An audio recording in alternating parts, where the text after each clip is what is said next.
It's an ambush. Oh my God, it's an ambush! It's an ambush!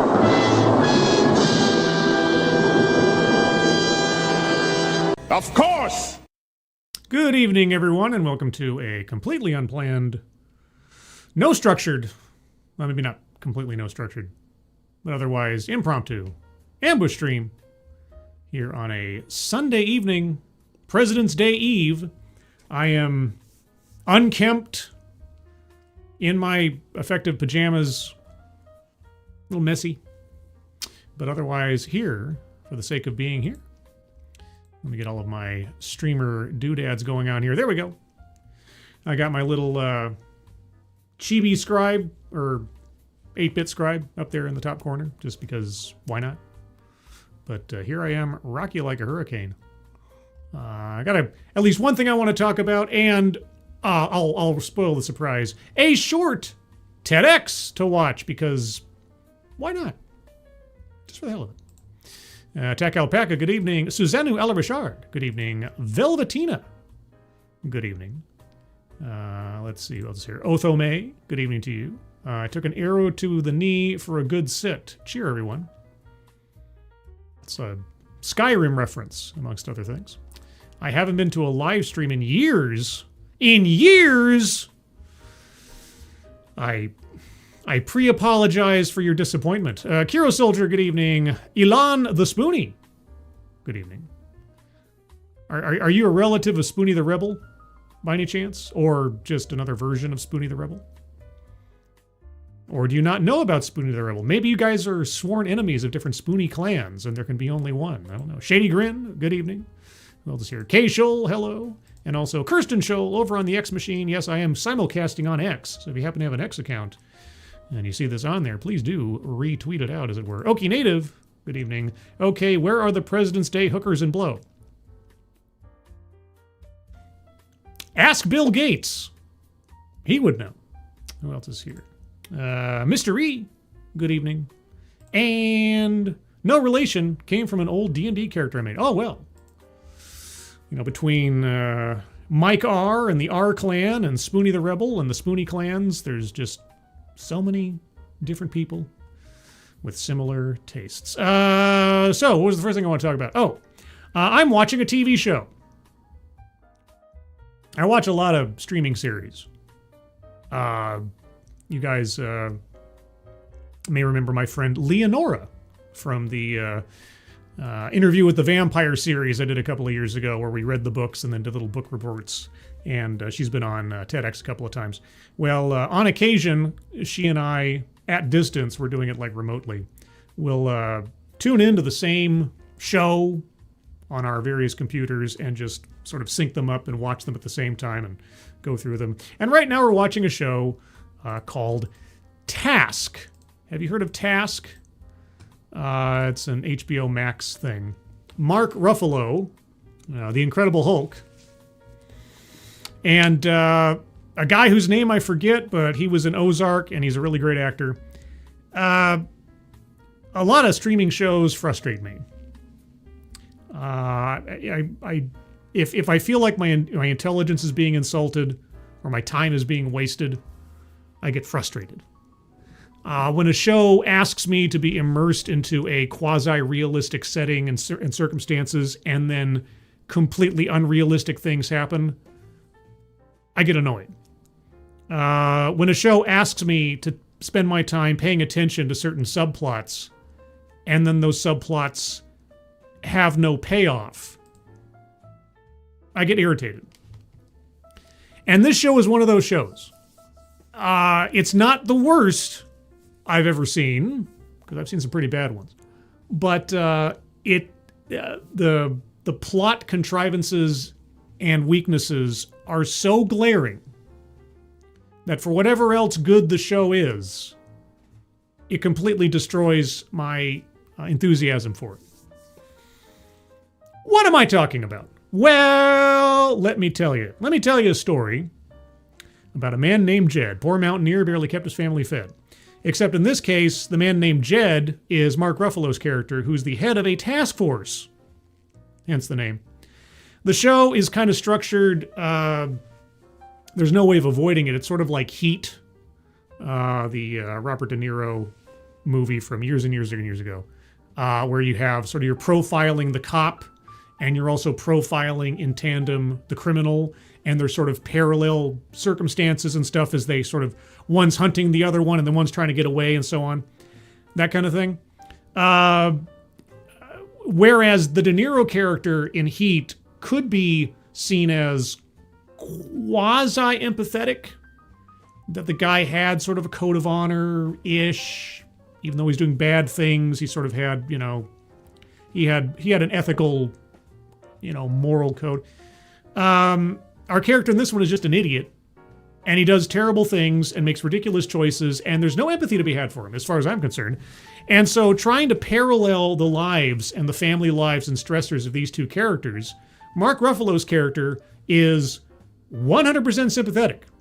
He's done nothing wrong, and effectively, like Job, has had terrible, terrible things befall him. And he's just working to get by. Whereas our criminal guy is a moron who makes demonstrably bad decisions. I mean, aside from just being a criminal, in the course of the story, he makes demonstrably bad decisions. Like, how about we just end up killing these people? And, let's kidnap a kid because he saw our faces. And we'll just take him with us because that's a good idea. And that'd be bad enough. I mean, you could mark up and say, okay, if you frame a character as being kind of short-sighted, you frame a character as being criminal in his mindset and everything else, and he makes stupid decisions, fine, okay, that kind of makes some sense. I could forgive the show for that. The problem is, our criminal character has a family member, a younger family member, who is a 21-year-old niece, who is effectively, just by default, having to be the mother of the household, taking care of his children and being all responsible in a house that belongs to her now deceased father, our main villain's criminal's deceased brother. And throughout the first two episodes, she's established as, you know, wise beyond her years, necessity is the mother of invention, and she is the adult in the family. And when she figures out that her uncle has been involved in the kidnapping of a child, and she knows through news reports where this child came from and what the circumstances were surrounding this child's disappearance, where several people were killed in a home invasion. What does she do? She's absolutely innocent. She has no tie to her uncle beyond familial connections. He is earning some money. I mean, he's contributing financially to the household. But otherwise, when you find out that your uncle has become involved in a mass murder, I think it was like 4 people were killed, and the kidnapping of a child. And now that you know that the child in your home that he said was just a friend of his kid that he's taking care of for a couple of days, now you know that child's not supposed to be here. You know that child has been kidnapped. What does the one character in this family circle that we've established, the one smart one, the one responsible one, the one wise beyond her years, what does she do? Well, she sort of almost does the smart thing. She doesn't call the cops and say, hey, I need to report that my uncle has done some terrible things and, you know, clear it up as much as she can. She tries, and by the way, spoilers. I know I should have said that. I should have predicated everything with this, but I just, spoilers.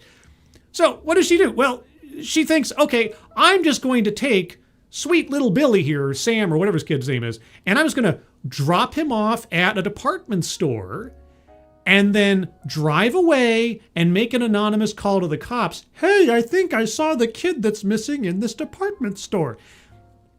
And like, okay, problem. The kid has spent now 2 days at your house. He has seen everybody and their brother. He knows your names. He can describe the house and the chickens in the yard. So if you were trying to distance yourself from this problem, stupid idea. And I could say, okay, well, maybe she's not the dumbest tool in the shed, and she just has a little bit of short-sightedness in this thing, but okay, she's trying to do the right-ish thing. Okay. Except that she drops the kid off at the department store right across the street from her own workplace, in front of people and places and security cameras and everything that could see her and identify her car and so on. And I'm like, that's stupid. Oh, but during the time that she went to make the phone call, precocious little Sam, he made his way back to her car because she was just parked across the street. And he got in the car without her knowing as she's driving by all of the cops that suddenly descend on the department store with this anonymous call. And she's like, uh-oh, the kid that was supposed to be picked up by the cops is now in the back of my car again. I can't separate myself from this kid. So what does she do? What would you do? Well, if I was in that situation, and a person that up to this point has been framed as a smart individual, a responsible individual, someone who is completely not involved in crime, has absolutely no incentive to keep this child, had nothing to do with the planning of the crimes that led up to this child being kidnapped, is now harboring a family member in my home who is a multiple murderer or involved in a multiple murder. What does she decide to do? Oh, well, she says, hide. So she has the kid crawl into the trunk through the back seat, and she gets away with the kid after a couple of extra steps along the way. And now she is complicit in the kidnapping of the child.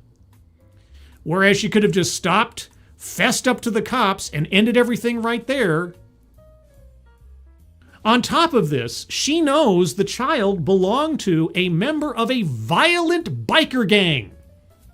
A biker gang that her father was involved with before he died. So, if she's holding the child involved in a violent biker gang, and the violent biker gang is trying to find this kid on the honor of their violent biker gang member, she knows, or should know, that she has violent biker gang hunting her and her family. But she decides to perpetuate the kidnapping of the child and make herself complicit in a multiple murder. And this the story would have resolved itself in episode 2 if the character they had framed as the smart character, the wise character, the responsible character, the one that is above board and doing everything to be an honest person, if she had done what her character had been framed to do, the story would have stopped. But instead, for some reason, to keep the story going, they make this character an idiot out of nowhere with no justification. And as I'm sitting there watching this, I was just, if you had made this girl come across as some kind of short-sighted hillbilly, if you had made her the wife or the girlfriend of the uncle, that she had some kind of more entwined relationship with, turning the uncle over, the guy who was involved in the murders, to the cops, if there was something else that was hanging over her head, then maybe. But throughout the entire 2 episodes, you've shown that she has a certain amount of disdain for her uncle because he's childish and irresponsible, that she is far more world-weary and trying to make a life for herself and take care of the children, his children and everybody else's in the house. And so everything kind of goes sideways as far as that plot's concerned. But the show must go on.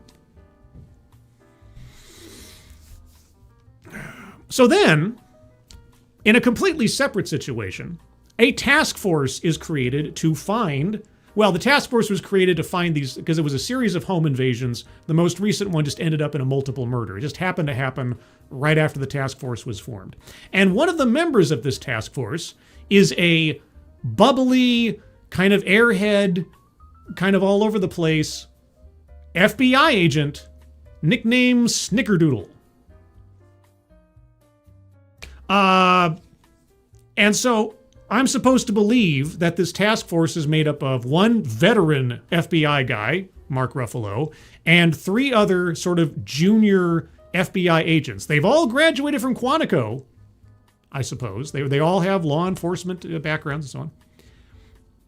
Well, at a very key point in the story, our task force goes to the house of one of the suspected criminals in the mass killing. And when they get in there, the place is being raided by other parties who are looking for the missing drugs, because there's a big missing drug thing. It's kind of like True Romance. If you ever saw True Romance, our hero criminal accidentally grabbed what he thought was going to be a bag of money, but it turned out to be a bag full of really valuable drugs. And now this is in play and causing all this other drama. Well, in the course of going into this house, our veteran FBI agent, Mark Ruffalo, gets waylaid by a criminal. And Snickerdoodle, the junior grade agent here, freezes up. She's got her gun out and she's like, Her superior, and in that case, in that moment, her partner, is getting physically assaulted to the point where he could die. He got jumped. So, and she completely freezes up, and then senior FBI guy gets thrown down a staircase, fate unknown, and then she's like, and then the bad guy runs out the back door, and only then she's like, damn it, and then she goes running after the guy. A full-grown man, this tiny little shaky girl, anyway, and she leaves her partner. She leaves her partner, bleeding, injured, condition unknown, at the bottom of the staircase, and goes running after the bad guy. Only then is the spell broken. Now, as you might guess, Mark Ruffalo survives.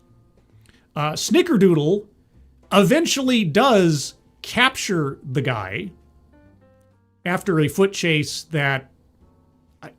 It's one of those things where in this show you have, not in bad shape females still overtaking full-grown men. But anyway, after this debacle, what happens to Snickerdoodle?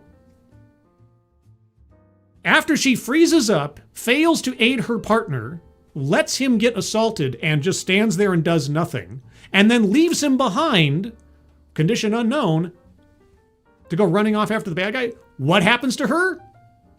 Nothing! Absolutely nothing! Weaver, you so stupid! There's nothing in the box, no red snapper, nothing. She gets a sour look from Mark Ruffalo after he gets discharged from the hospital, and that's it! Why? Why would you... What? And it is never brought up again. She's not reprimanded. She's not drummed out of the task force. Nothing. Nothing. It just doesn't come up again. Real quick, and thank you, Keeverdam. Fundraiser in the chat. Appreciate it. Thank you, Keeverdam. Yes, I forgot, as this was an impromptu stream, I forgot about the fundraiser. Keeverdam, thank you so much, both for the link and your generosity. Guys, at the top of the chat box, there's a link to Blood Cancer United, the fundraiser, or the donation page, I should say, for the former Leukemia Lymphoma Society. They changed their name. So if you have the opportunity, please take a look at that. And if you can donate, please do so. But even if you can't, please share that out on social media. Appreciate it either way. Thank you, Keeverdam, for providing the link and reminding me. And also for your generosity in the course of doing so. Thank you. So, nothing happens to Snickerdoodle. So if I wasn't already taken out of the reality of the storyline from smart, responsible girl becoming a co-conspirator in a kidnapping and murder plot, now the FBI doesn't care about a completely incompetent agent. Okay, great. Later in the story, not too much later, we find out that the FBI and their efforts to try to capture, well, not only recover the child, but also capture the killers, it keeps seeming like somebody knows the FBI's movements before they do something, and they keep getting foiled. And so Mark Ruffalo and his superior are like, there might be a mole in the task force.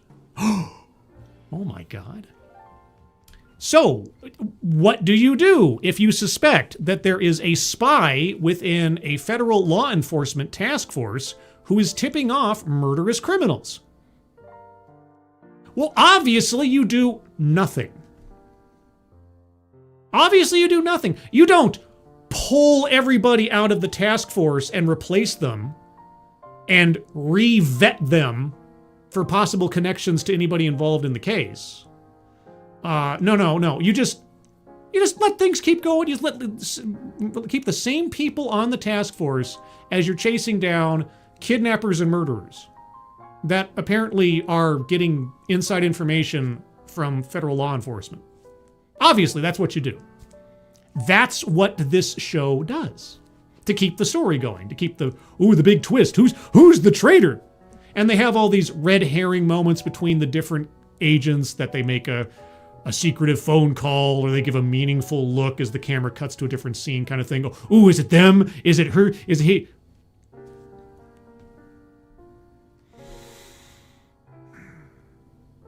So those are the three big, you guys are insulting my intelligence parts of this show.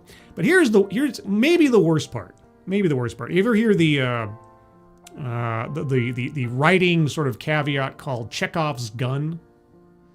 And I forgive me if I butcher the definition of it, but generally speaking, it is to say that if you introduce a gun in the first act, that gun has to become relevant by the third act. Foreshadowing. The whole idea that, a painter doesn't put any paint on the canvas by accident necessarily. It's there for a reason. So if you bring up something significant or seemingly odd, it should play a role in the story meaningfully by the time you get to the end.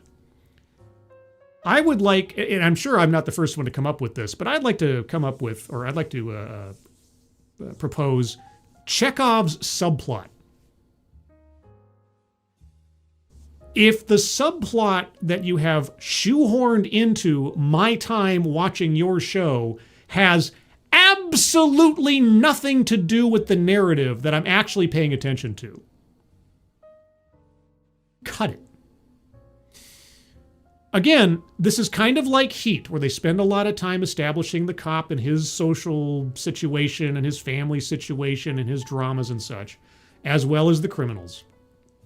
But part of the problem is that the cop's family situation, while it might indeed give us some insight into the main cop's mentality, I guess, it is completely unnecessary and does nothing to contribute to the plot.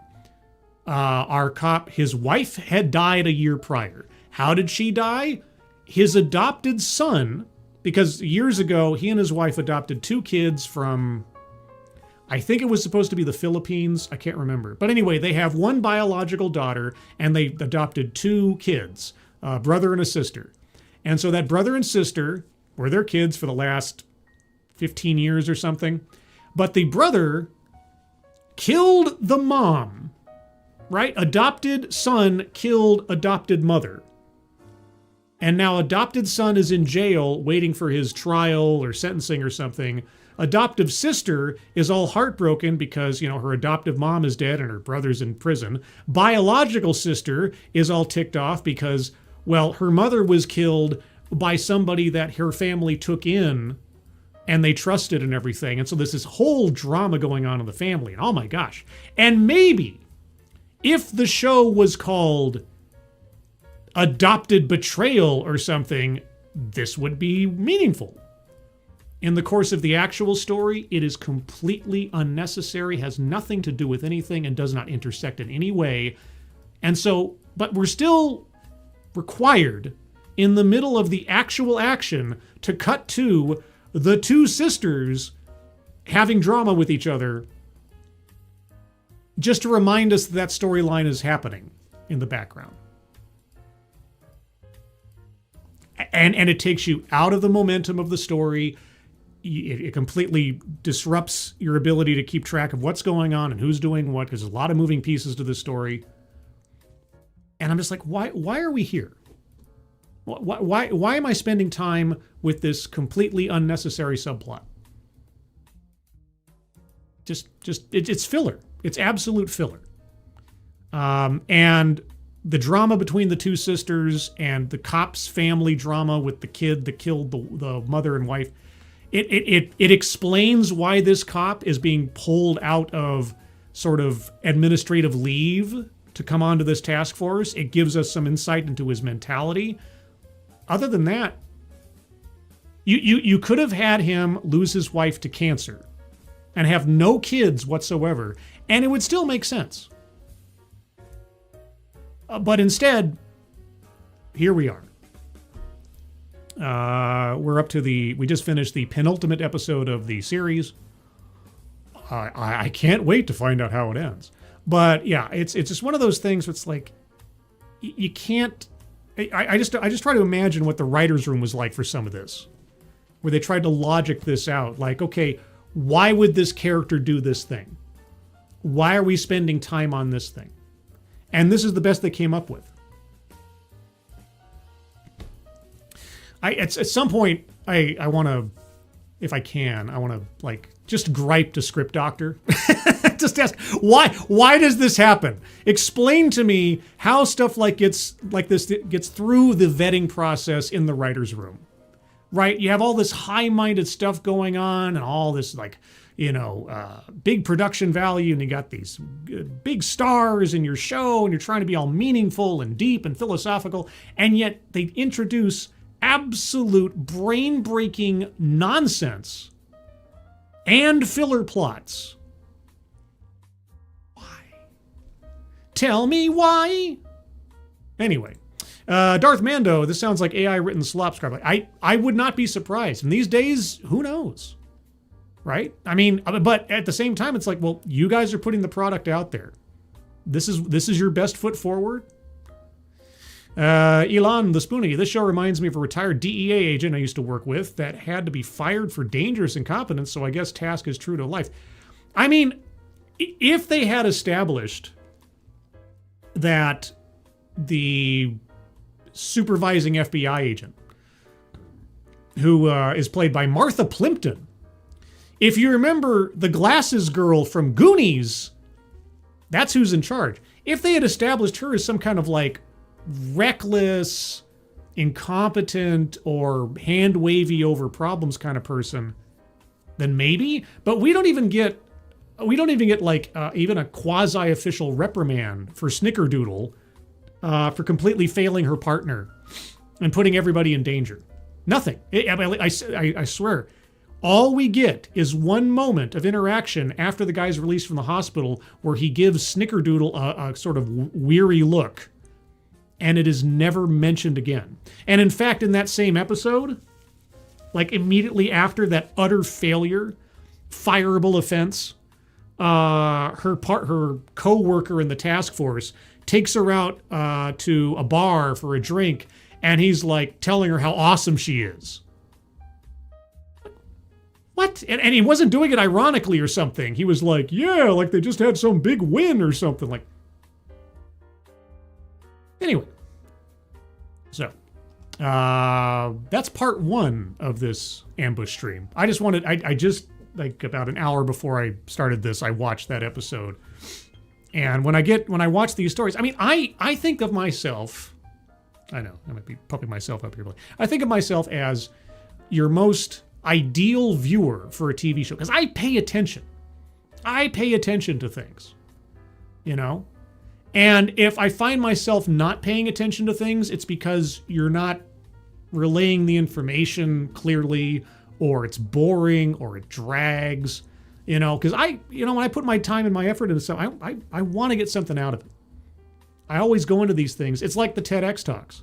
I go into these things with at least, I'm trying to get the benefit of the doubt that I'm going to hear something interesting. I come in with a blank slate, impress me. And so as things proceed, I'm like, okay, first episode, kind of interesting, sets everything up. Second episode, like, what am I doing here? Happens with a lot of these streaming shows where plot logic just goes bye-bye.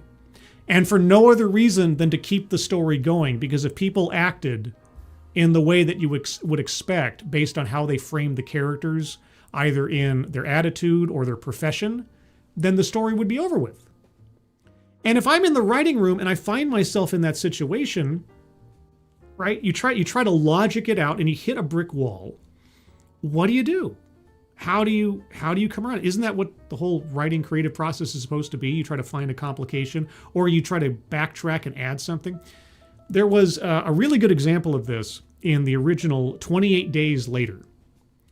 And I think you can find this on the special features of the DVD that no longer is produced unless they started reissuing them again. They talk about how the original ending of the movie was that the main character was going to get infected with the zombie blood. And then they were going to rush him to a hospital, and they were going to give him this full blood transfusion to clean his body of the infection, and that was going to save him.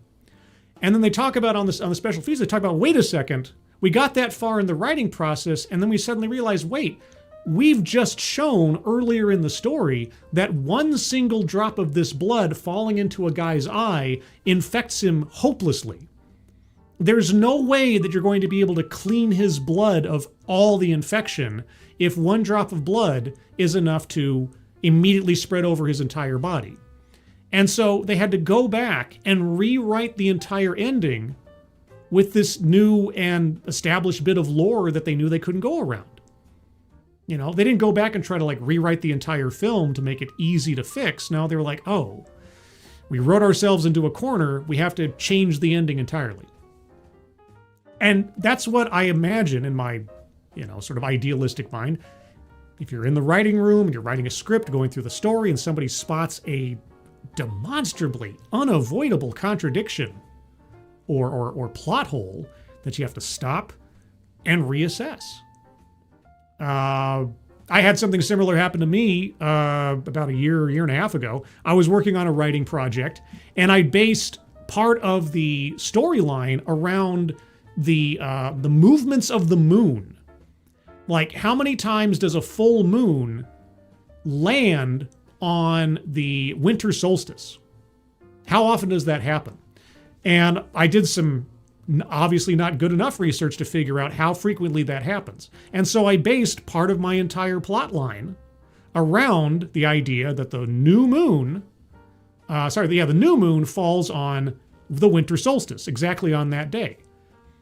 And then I got 30 pages into this thing, and I based all these little details around that sort of 4 to 5 year cycle of it as I thought it was.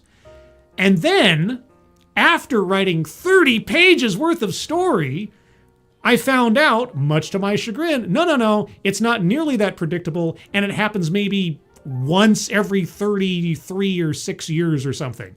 And I was like, ah! And so I was just, I wanted to throw in the towel. I was like, I've done all of this world crafting around this idea. But I said, no, go back, revise. There is a way to fix this. You'll just have to reassess. And so I did. And I was like, okay, we're going to go from 4 to 5 years to a 30-year cycle. Oh my God. And I rewrote, I swear to God, I rewrote 80% of everything that I had spent the better part of a month writing after realizing this mistake, because I was not going to be that guy. I was not going to be the guy that was going to identify a mistake, a demonstrable mistake, and just say, hell with it.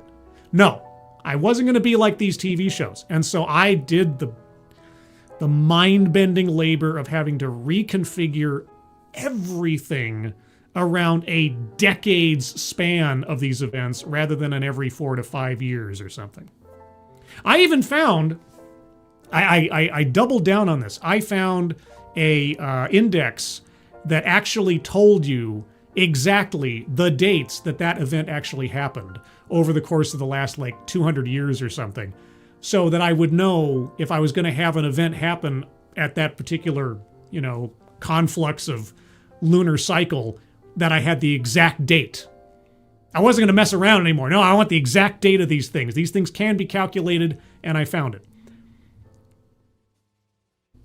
Anyway. And I live on them. Exactly. I mean, I should know this stuff off the back of my hand, right? But no, being on the moon, I don't know exactly when you guys can or cannot see the moon all the time. It just doesn't come up. So, anyway. Oi, Scribe, you sneak this stream past me. Well, ambush is in the title. Well, no, maybe not in this title, but it was in the intro. So, anyway, that is my long, protracted rant on Task. Just the latest of any number of streaming series I've watched over recent memory. The one that I watched recently that I liked much more than Task was Dune Prophecy. That was pretty good. It had a couple of... You see, I won't go off on a Dune Prophecy rant here because that'd be a much longer discussion.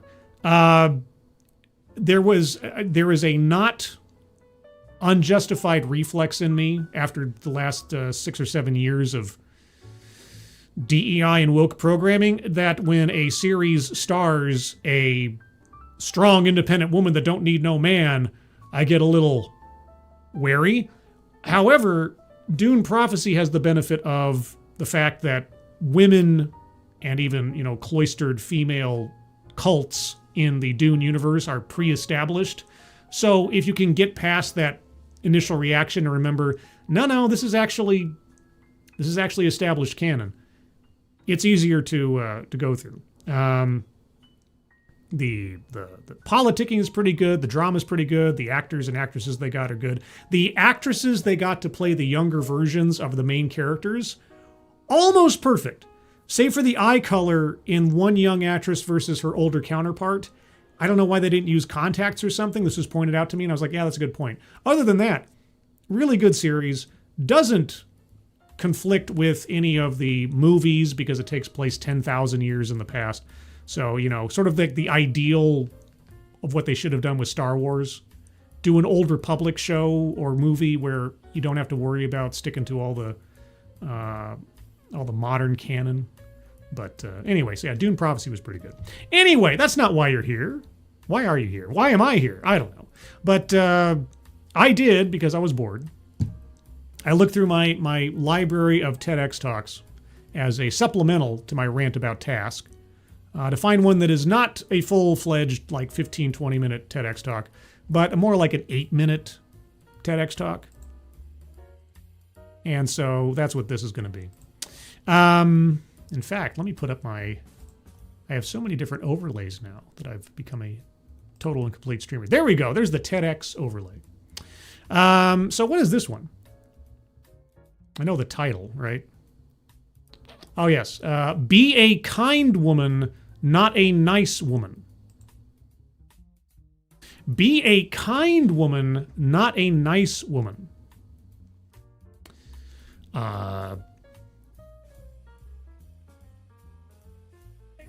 Aren't you see? And my English major brain went, but aren't kindness and niceness in many ways synonymous with one another?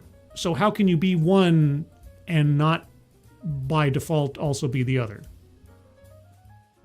I don't know. I don't know. And that's, the Alfred E. Newman excuse for why I watch TEDx Talks. I don't understand. I have arbitrarily picked bingo card B for this one. B for bored, because that's what brings me here tonight. So if you want to play along with the bingos, get your bingo card Bs ready. Links are in the description below. I believe this is loud enough for the sake of broadcast. I did not post-process it for sound. I do, however, have a sound booster on my... I got a widget that I think boosts sound.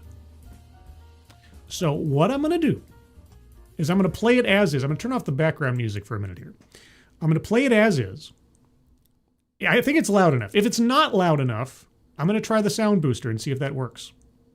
I'm going to see if that changes something. I hope so. If not, then this is going to be a relatively short stream.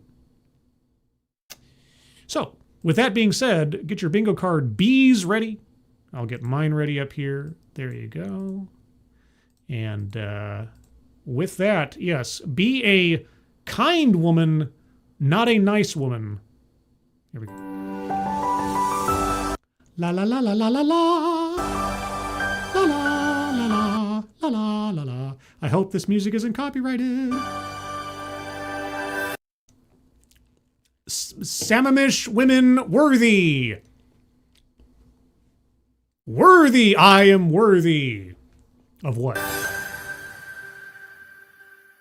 You've all heard the phrase. I have. Before mind reading assumes motives. It's entirely possible I haven't. Okay, is that loud enough, guys? Because if it is, I'd like to put the background music back on. I like my piano music. Let me know in the chat. You've all heard the phrase. Let's see. Good volume, maybe a hair above good. Uh-oh. I can always turn it down. This is the unaltered audio from the talk, so I'll turn it down just a smidge. It's loud enough. Okay, well then I'll put my piano music back on. All right, you've all heard the phrase. Put your own oxygen mask on first before helping others.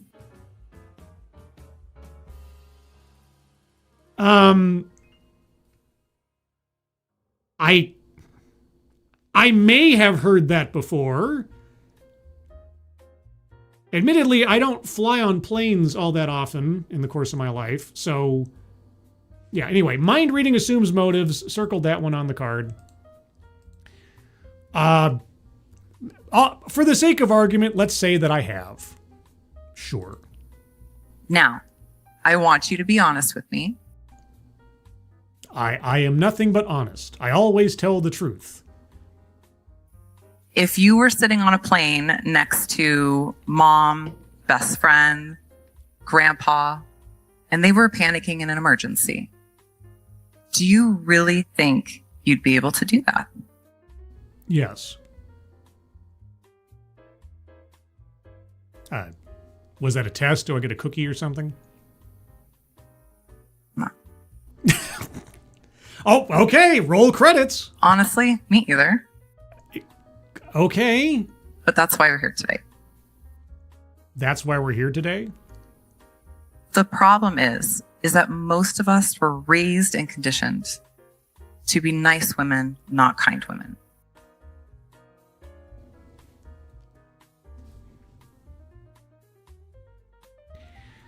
It doesn't make any more sense when you use the title of your talk in context. If we have any context. We've been told to smile, say yes, don't make waves. But niceness often comes at a cost. Okay. So, yeah. So my chief curiosity is, how do you differentiate between kindness and niceness? And what does this have to do specifically with being a woman? I'm getting ready to circle feminism because obviously this is very female-centric. And we have a lot of feminist talking point type stuff already. And we don't really see it until we're exhausted, resentful, or unwell. So self-awareness isn't a strong suit. But what's the difference between the two? Hey! That was my opening question. Niceness tends to appear as self-abandonment. Whoa! Wait. Niceness is self-abandonment? What?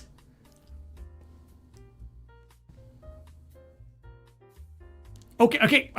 You gotta explain some more now. Wait. Let me back up. Wait, niceness. What? Niceness tends to appear as self-abandonment. Niceness tends to appear as self-abandonment. And the cost of self-abandonment isn't obvious. No. Why? What are you talking about? In fact, it's very, very sneaky. What? And I've seen it firsthand, everywhere from the delivery room to the gym. The delivery room to the gym. Self-abandonment? Self-abandonment. Through my work as a birth doula and a women's strength coach, this keeps getting better and better. Okay, so you're... Okay. If somebody said niceness can come across as disingenuous, maybe I could kind of see something like that.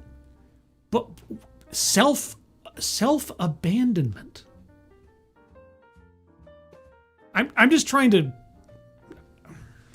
When I think of, like, if somebody says, what does self-abandonment mean? And without having a dictionary in front of me, my first thought is that you have completely dropped your own personal morals, code of conduct. Basically, your inhibitions have gone, you know. That's what I would think of as self-abandonment. You've just completely decided to do a 180 on the kind of person you are, or something to that effect. Being nice is... Did you say it's perceived as self-abandonment? Okay, I'm sorry. I got to back up a little bit here. And honestly, the next thing that she says that makes me go... I'm hitting the WTF button. I'm surprised I haven't done it already, but I'm just too morbidly curious to know where this is going. Through my work as a birth doula and a women's strength coach, I have watched women self-sacrifice in order to care for others, even in the most uncomfortable of situations. Something which a man would never do. In going to work every day, oftentimes in dangerous jobs, and take risks on behalf of his family. Sorry, what again? Firefighters, police officers who also could be male? I've had clients apologize for needing pain medication during labor.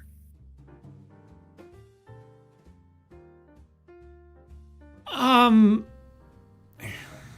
mean...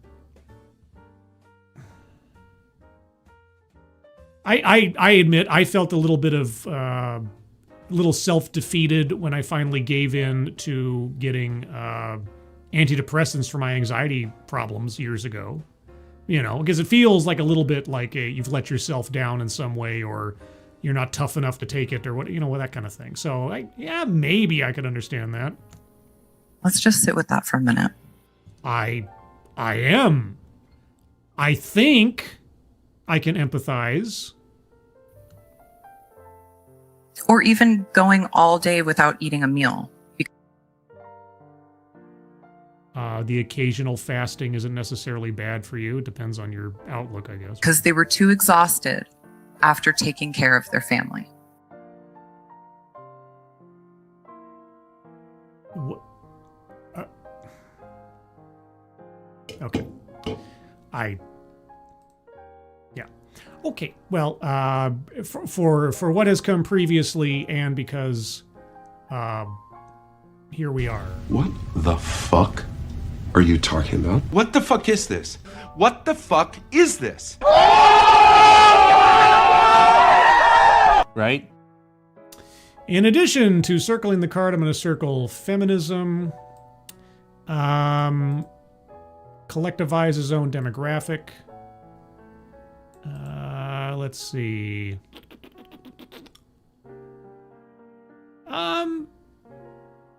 I'm not going to circle patriarchy yet until she brings up something about men. But yeah, so far on the card we have a WTF circle, feminism collectivizes own demographic, free space, mind reading assumes motives. There may be others on the way. Let's see where this goes. Now, this isn't to say don't take care of your loved ones.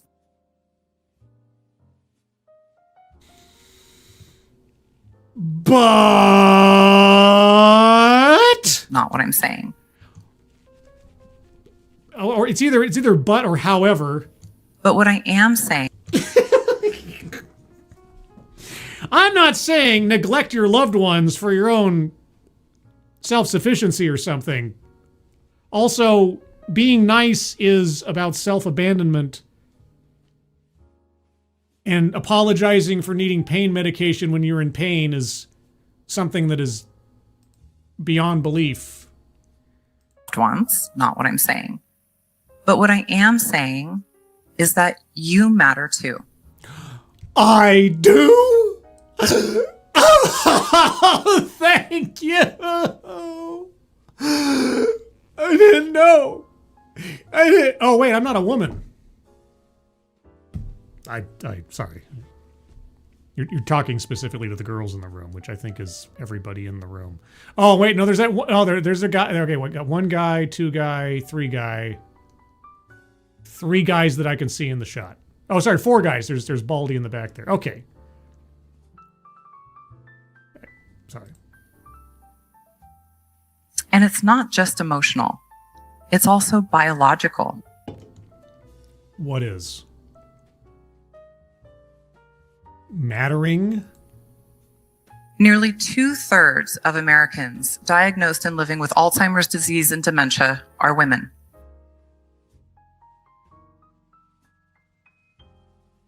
What? Nearly 2/3?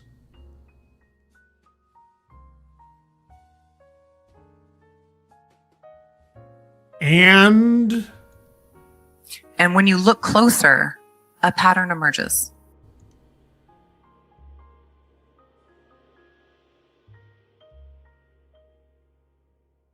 Alzheimer's is caused by emotional labor.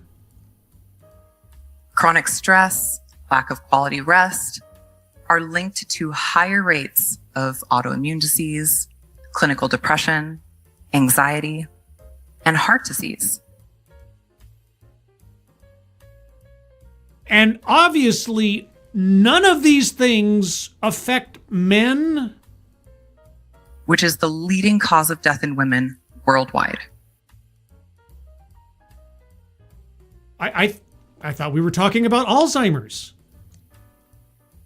And these aren't just random stats. Yes, they are!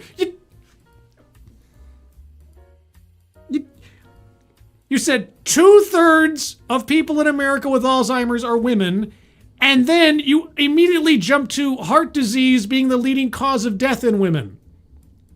And then list off, speaking of which, a list, I'll circle a list. She did. What is this? Where does the school board find them, and why do I keep picking them out of the TEDx listing?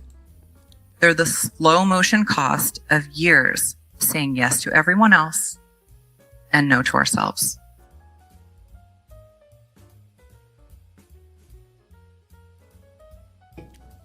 Okay, circling plays victim.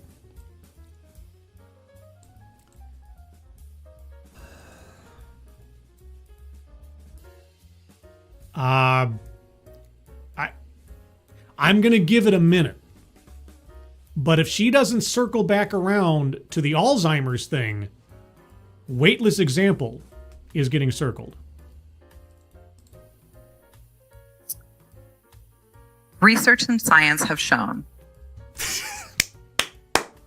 Every time I hear something like that, and I think I said this in the last talk or the last two talks, whenever somebody, preambles a statement with something like that, I just think to myself, the good book says, or as it is written, That rest, stress management, movement, proper nutrition are the main driving factors for a quality life, especially as we age. Oh my God, guys, did you know that getting healthy amounts of rest, eating right, exercising is good for you? Oh!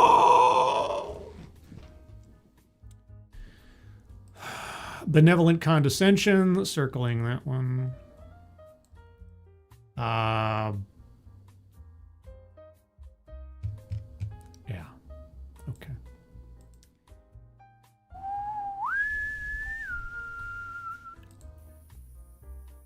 So, a needle pulling thread. where do you see this show up in your own lives? Where do I see eating well and sleeping well showing up in my own life? Or where do I see heart disease showing up, or Alzheimer's, or niceness as self-abandonment? Maybe eating your kids' lunch leftovers and calling that a meal?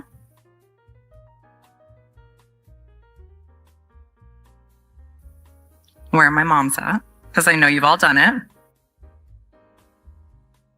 Where's my mom's at? But there's hope. Oh, thank goodness. Do tell. The good news here is that we can shift from nice to kind, and it's fairly simple. You have not even clearly established the difference. You had a whole slide up of nice versus kind, and you said the most nonsensical definition of the aftermath of being nice, and then you moved on. What's the difference? You promised you'd tell us, but you didn't.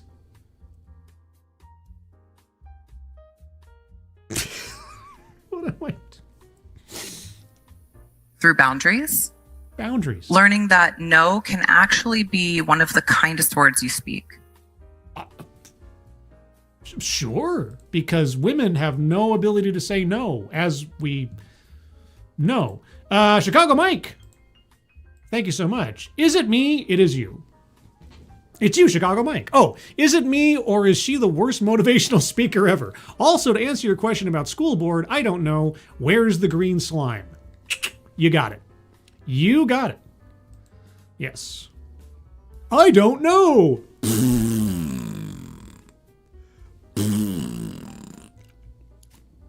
With Moose and Lisa and Alistair and Alanis. She was on an episode or two. And you had Barth, the school cook. And then you had the executioner guy. And then Ross, the stage manager.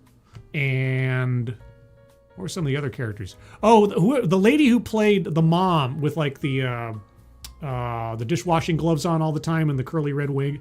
Oh man, you can't do that on television. Was just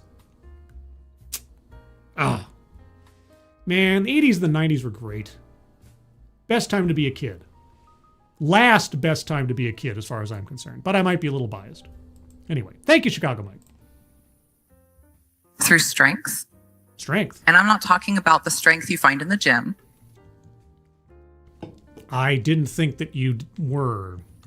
But the decision to treat yourself as something worth caring for and protecting.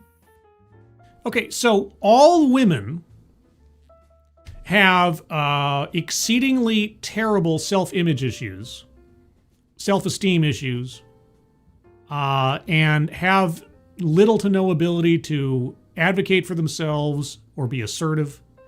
They have no agency. Thus, they're all dropping off dead because of heart disease and Alzheimer's or something. Okay. Even when it's a challenge. Sorry, I cut her off a little bit there. I want to back up. But the decision to treat yourself as something worth caring for and protecting. Even when it's a challenge. Are you going to advocate at the end of this for like a spa package? Treat yourself. And through community. Surrounding ourselves with women who respect our needs, respect our no's, and encourage us to develop healthy boundaries. But how do I know that they don't suffer from the exact same weaknesses that you say that all the other women do? Why would I trust an entire swath of the human species that is incapable by their very nature of taking care of themselves to see to my care? Am I misunderstanding something here? Because courage is contagious.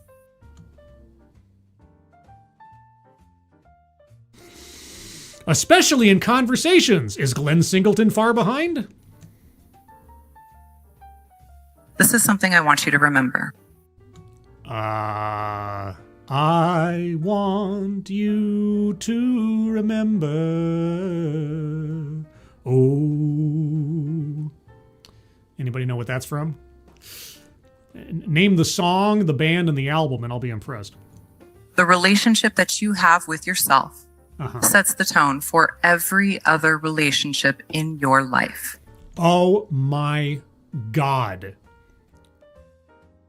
You know, I think I read that inside of a fortune cookie one time. So if you treat yourself like you don't matter, how can you expect others to treat you like you do? Gosh, she's right.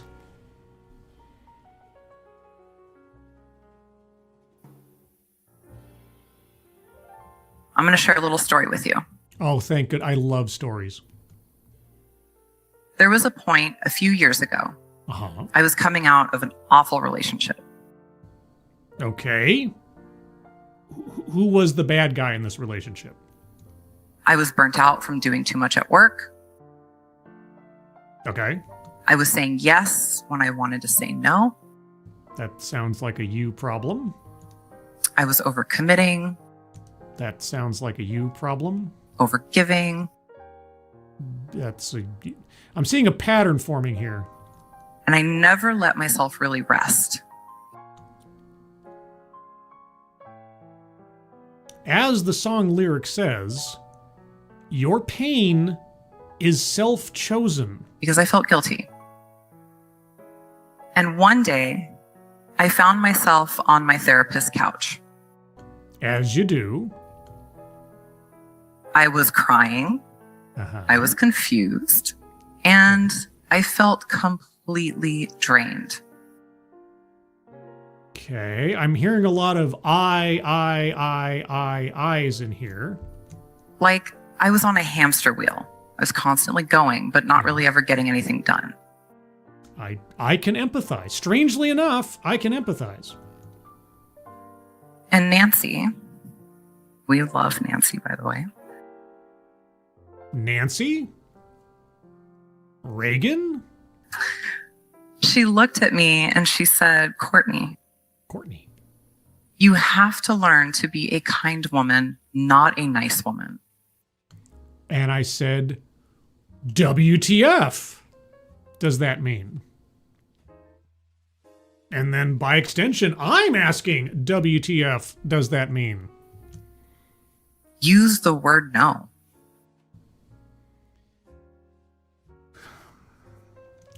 Okay, that's got nothing to do with kindness or niceness inherently. It has everything to do with assertiveness, which can be ambiguous as to its, social acceptability. It's okay. It's okay. It's okay to ask for help.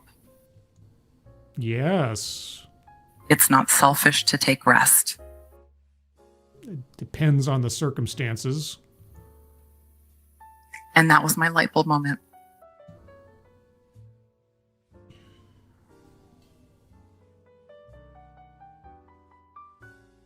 So, in 3 sentences from your therapist,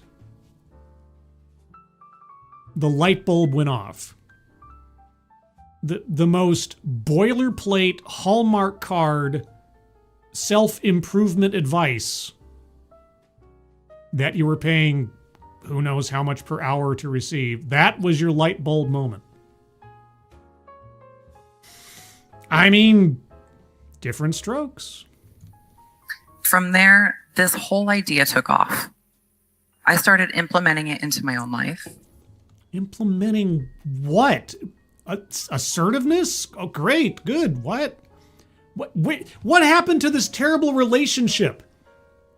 I thought you were going to tell us a story about this terrible relationship. Is that where we're going? I started saying no, even when I wasn't really sure.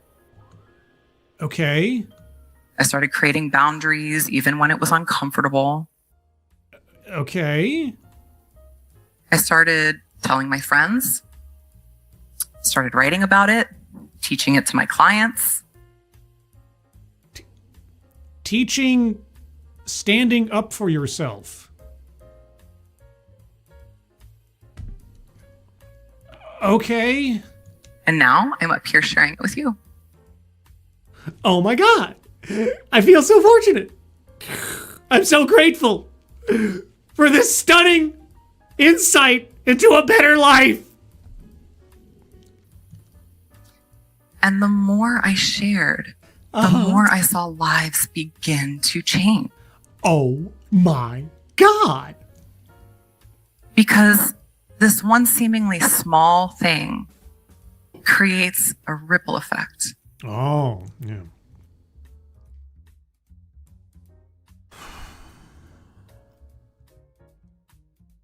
She discovered the secret, guys. She discovered the secret. Yes. Self-advocacy, not self-abandonment, mind you, whatever the hell that means. Also, women and Alzheimer's. Also, this terrible relationship I was in. And, okay, let's see. Weightless example, non sequitur, circling that one. Leaves out vital context, circling that one. Niceness is self-abandonment. What's the difference between nice and kind? Don't know. I'm just this close to circling sales pitch for product or service because she's mentioned her her career and now, actually no, I'm going to circle sales pitch for product or service because she's effectively sort of outlining her services in this. For better or worse. Circling that one. Deceptive statistics on the Alzheimer's deal. Like, women are getting Alzheimer's at a higher rate because women are terrible to themselves, I guess. Or society expects women to be terrible to themselves. I'm not quite sure. Yeah, so I'm going to leave it there for the moment. So this is what I have so far on the card. I have a WTF circle around the card. I have feminism, benevolent condescension, weightless example, plays victim, collectivizes own demographic, excuse me, deceptive statistics, free space, a list, mind reading assumes motives, leaves out vital context, and sales pitch for product or service. And you know what? I'm going to throw in word salad. I'm going to throw in word salad just because it fits. Because when one woman chooses kindness over niceness, whatever that means, she gives every other woman around her permission to breathe. Oh, thank you. I didn't know I could do that until I saw someone with my sort of general bodily biological sameness do a thing. I didn't know I could do that. If I can't see it, I can't be it. Thank you again, Chicago Mike. She needs to stop shopping at the Grimace store. Yeah, I know. I was like, that is some deep purple right there. Smoke on the water type deep purple. And boy, those shoulder pads. I will say, I said earlier, you know, the 80s and the 90s were the best time to grow up and be a kid. Those shoulder pads take me right back.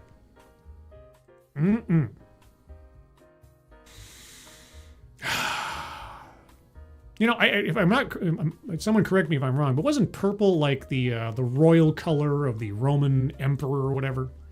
Isn't that a royal color, purple? I believe it is. Because you see, kindness isn't selfish. but it is niceness is self-abandoning. Kindness isn't selfish. All depends on your motivations. It's actually quite sustainable.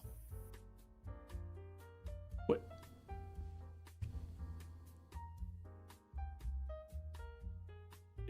Okay, no.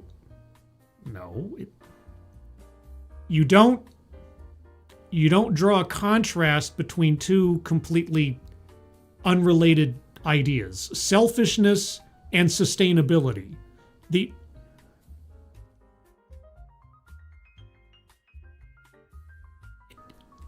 When she was writing this thing, was she using a dartboard or something to choose what words and concepts to put together? What? What is that? What the fuck is that?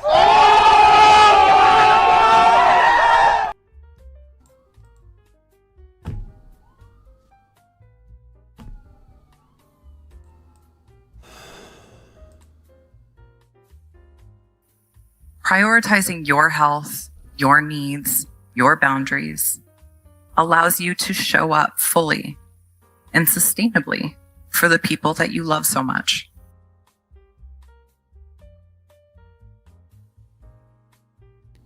I know she's not going to tell us, but what does that mean?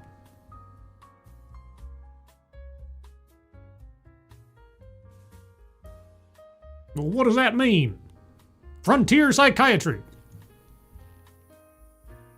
I'm sure you've all heard it before, right?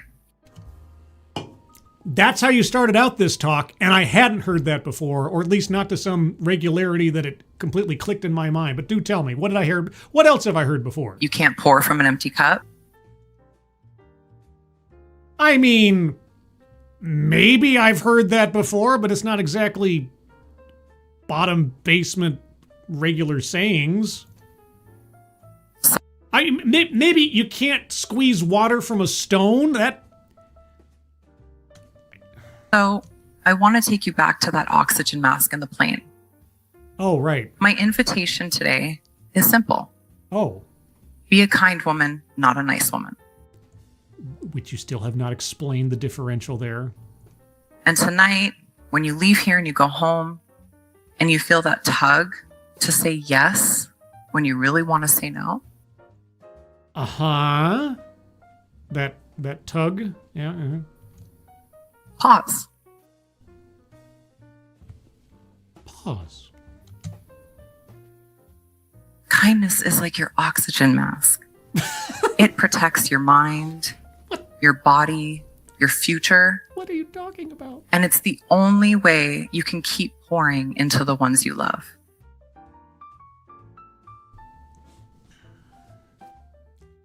I know she said pouring into the ones you love, but a little part of my brain switched out the P with a W. And it just, or WH as the case may be.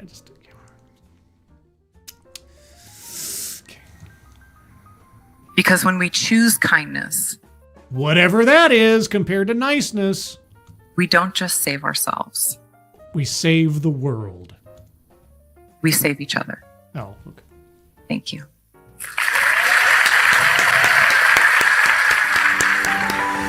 Yeah, okay. What?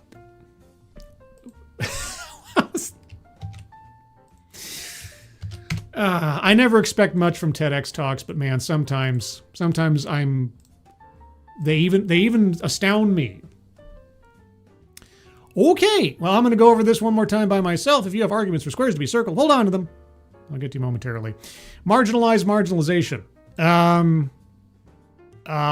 Yes. I mean, if nothing else, that she was making an argument that women are marginalizing themselves. I am worthy, etc. and so forth. Women don't know how to put themselves first and so on. So, self-vilification or wretchedness.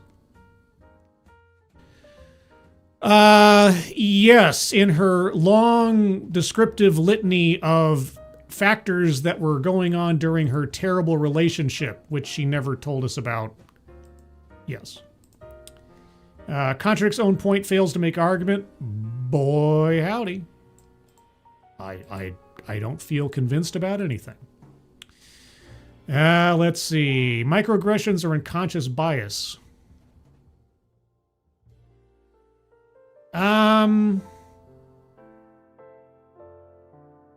I could maybe see an argument there, but I'll leave it to you guys. Privilege. I was really surprised. At no point that I recall did she ever bring up men or try to compare and contrast with men. I mean, there's the implication that women are this, that, or the other, and so what's the opposite side of the coin in society? No, I take it back. You know what? Men have the privilege of not getting Alzheimer's to the same degree as women. Because reasons, I guess. Because she said so-ish. Bingo. What? Bingo! Yeah! Of course! Of course! Economic disparity. Well, she talked about working long hours, but she never made economics a key part or a compare and contrast within the talk. So I don't think so. Attempt to coin new buzzword or buzz phrase.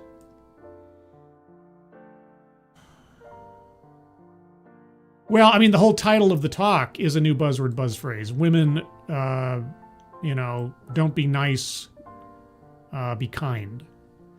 It was a absolutely failed attempt at coining a new buzzword or buzz phrase, but she was trying to make it into some kind of new mantra. So that works for me. Patriarchy. Yeah, I'm going to have, if somebody's got an argument for this one, it's going to be an uphill battle, because at no point in this, again, except maybe by implication, but even then it didn't really happen, did she bring up men. Again, with the statistics that she brought up regarding Alzheimer's or health concerns, but an actual patriarchy being the cause of it, she seemed to put most of the responsibility onto women for their own well-being. So, yeah. Anecdote that probably never happened. What anecdote did she... Well, I mean, did she ever give us a complete anecdote? This relationship I was in was terrible. And then never goes on to describe it. I could believe that her therapist gave her a 3-sentence pep talk and she suddenly had an epiphany. Maybe? I mean, because you didn't present anything more complicated than that, and if she based an entire career that she's helping clients out with now on that, it would have helped if she gave us more anecdotes. Or maybe I'm forgetting some, I don't know. DEI philosophy. Not in any meaningful way. White supremacy, she never brought up race. Childhood or family anecdote, she never brought up her growing up or her family that I recall. And systemic or institutional. Yes, I'm going to circle that one because she was describing how women operate and how they are treated by society and so on, and even amongst each other as a sort of systemic or institutional problem, let's say. So, with that is the card. As I have it, if you have an argument for a square to be circled, put it in the chat now. If I miss your comment or argument, please just repost, and I will get to it. What's this? Senior staff reporter and chief Florida correspondent Colleen Bernier. Every day is a yay with Colleen Bernier. Hello, Colleen Bernier. Yes, purple was royal color because it was expensive to make. Ah, yes, the dyes. The dyes were a symbol of status. Velvetina, I didn't realize I wasn't breathing. I need a woman like her to be kind near me so I can finally breathe. I know, right? If you can't see it, you can't be it. If you don't view it, you can't do it. Aha! There you go. I came up with a better one. If you can't view it, you can't do it. You don't view it, you can't do it. Yes.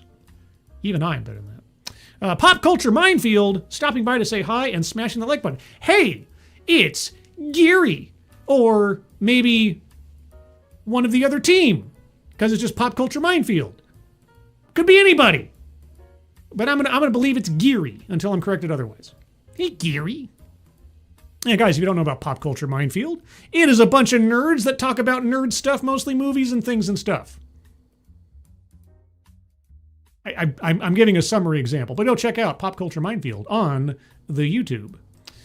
Susanna L. Richard, there is an ocean, and in that ocean is a drop of water, and in that drop of water is the ocean.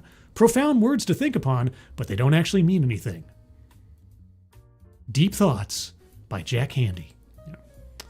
Yep, it's me. Wait, do we need to be kind to everyone? I mean, I know some jerks. Can I make some exceptions? No.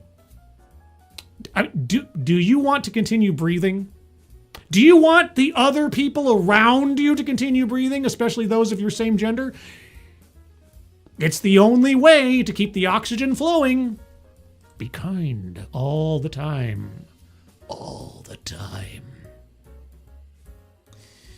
Let's see. Average Joe, it doesn't cost anything to be kind. The opposite is the same price. It's true.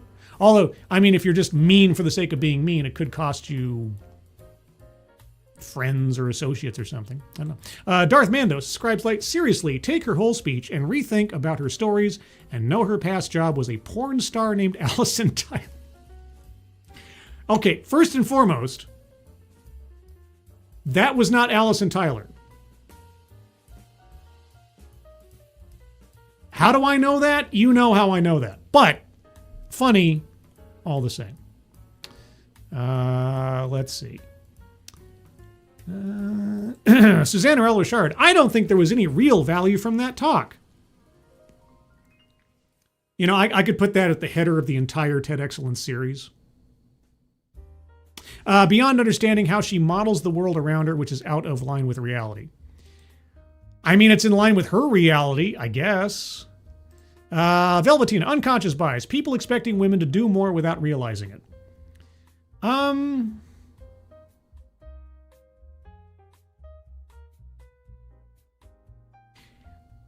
I mean, I guess she was promoting society, what she sees as society's expectations of women, that they then internalize it.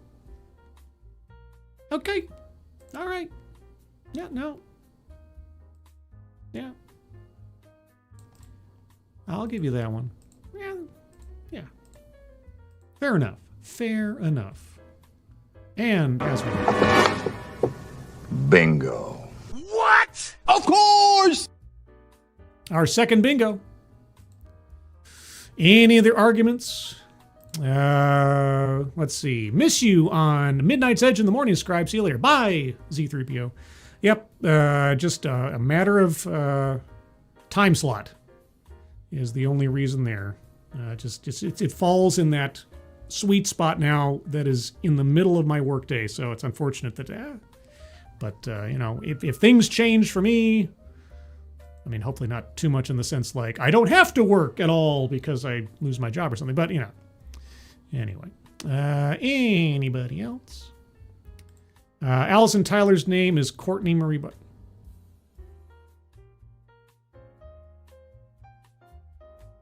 Wait, what?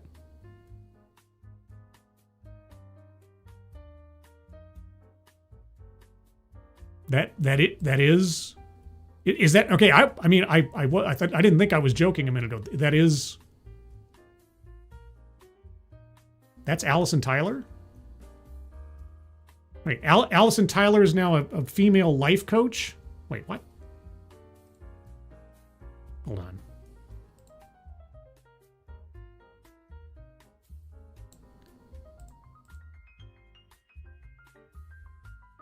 Oh.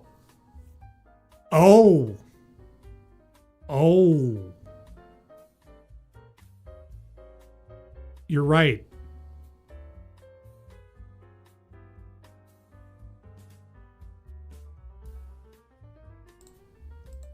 Oh my God.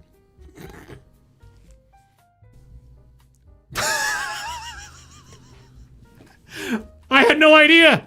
I didn't make the connection. I thought you were kidding. I thought it was just like, oh, she's kind of similar to... No, you're right. I took a second look at her eyes and her face. Wow. I mean, dare I say, wowie, wow, wow. Yeah, no.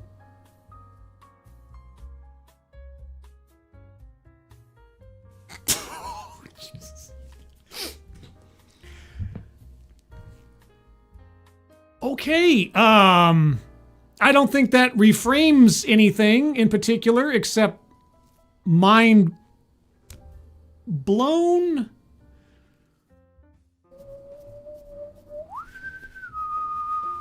Okay. I am.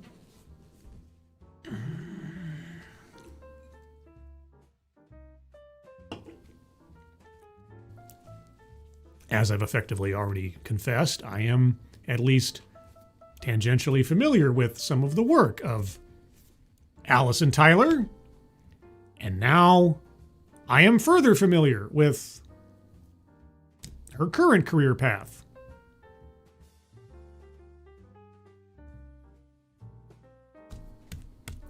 I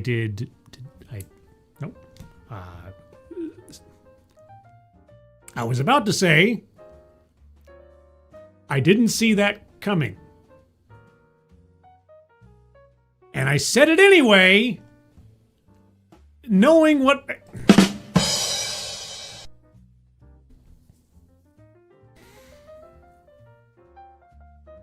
All right. Well, there you go. Thank you for the pop-up video bit. I thought that was I thought that was some kind. No, that was, I'd take a second look. Like, yeah, okay. Well, I won't belabor my speechlessness any longer, any more than I have to. There's the bingo card, guys, as we have it, with a surprise twist at the end. With that revelation, the whole talk kind of goes around the world in a full service shocker.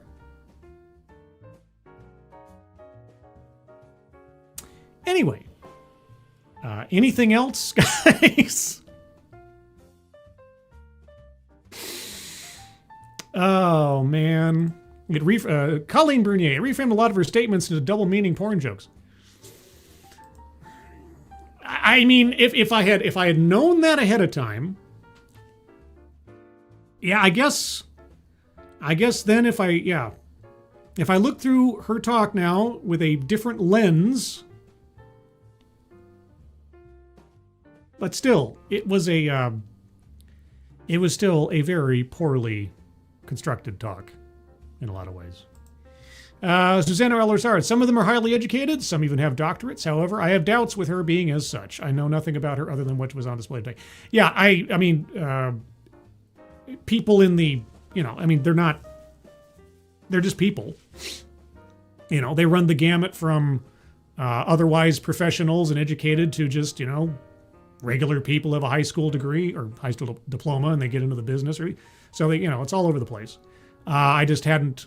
My mind did not have Allison Tyler. She was Wonder Woman, for crying out loud. I'm not going to say how I know that. But she was Wonder Woman. For a brief period of time.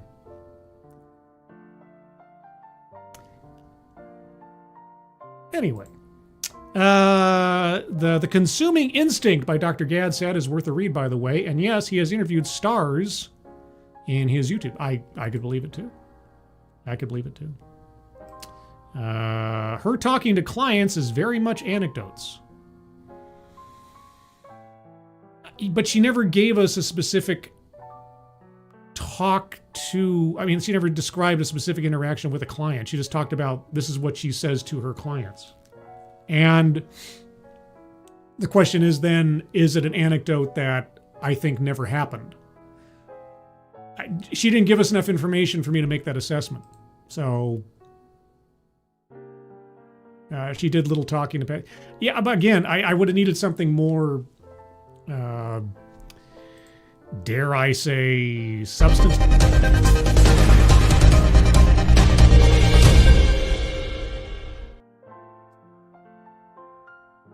So unless there was something that I'm forgetting out of there, her just mentioning that she has clients and has spoken to clients about her process or her advice doesn't a anecdote make worth assessing for accuracy or legitimacy.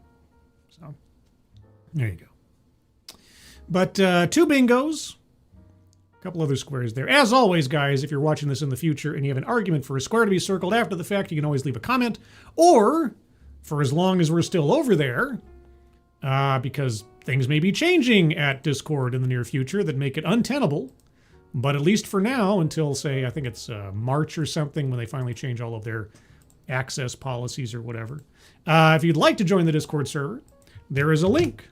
The Discord server in the chat right now. Click on that link. You'll find yourself on the landing channel called Say Hello. And in addition to saying hello, you just have to say the secret word. The secret word will tell me that you watched this talk. You're not a robot. And if thus are in the right, the privilege, the entitlement to join the Discord server. And today's secret word is Wonder Woman. Just say hello, Wonder Woman. And I'll know that you watched the show. Let's see. Programming note. Tomorrow, Monday, President's Day, at a special time because I have to go to do my taxes at a weird time in the afternoon. So I have to do the DEI Death Watch show a little earlier than usual at noon on Monday, 3 p.m. Eastern Time, noon Pacific Time, DEI Death Watch, where I'll take a look at some stories concerning the downfall and the doubling down of diversity, equity, and inclusion. We have airplanes and particular college students, and what was the other thing? Oh yeah, the medical industry needs DEI, otherwise people are going to DIE, is the implication. So, looking forward to that tomorrow. And outside of that, yeah, there's my ambush stream. I'm bored on a Sunday, ranting about TV shows, and then watching a adult film actress pitch her counseling services. Unbeknownst to me. Until the very end. Anyway. Morgan King, what time is that in Mountain Time?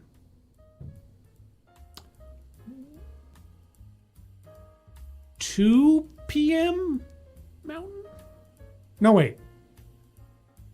What? It goes Pacific, Mountain, Central, Eastern, right? Yeah, so 1 p.m. Eastern. Or 1 p.m. Mountain, pardon me. I think? Check me on that. I don't know. Walter Tomaszewski, yay, Scribe, my cats love your streams. Well, I'm glad the kitty cats do. Hello, George and Philip. Meow, meow, meow, meow, meow, meow. Meow, meow, meow, meow, meow, meow, meow. Meow, meow, and... Wowie, wow, wow. Yes. All right, everyone, that's the show. I should probably go off to bed, even though I have tomorrow off, so I can sleep in a little bit before I have to do the show, and then go do my taxes and do all types of really adult stuff. Not that kind of adult stuff. I leave that to my TEDx presenters. Anyway, everyone, if you like this kind of thing, I'd appreciate if you leave a like on the way out and share this stuff out with other people, possibly, maybe, even your cats.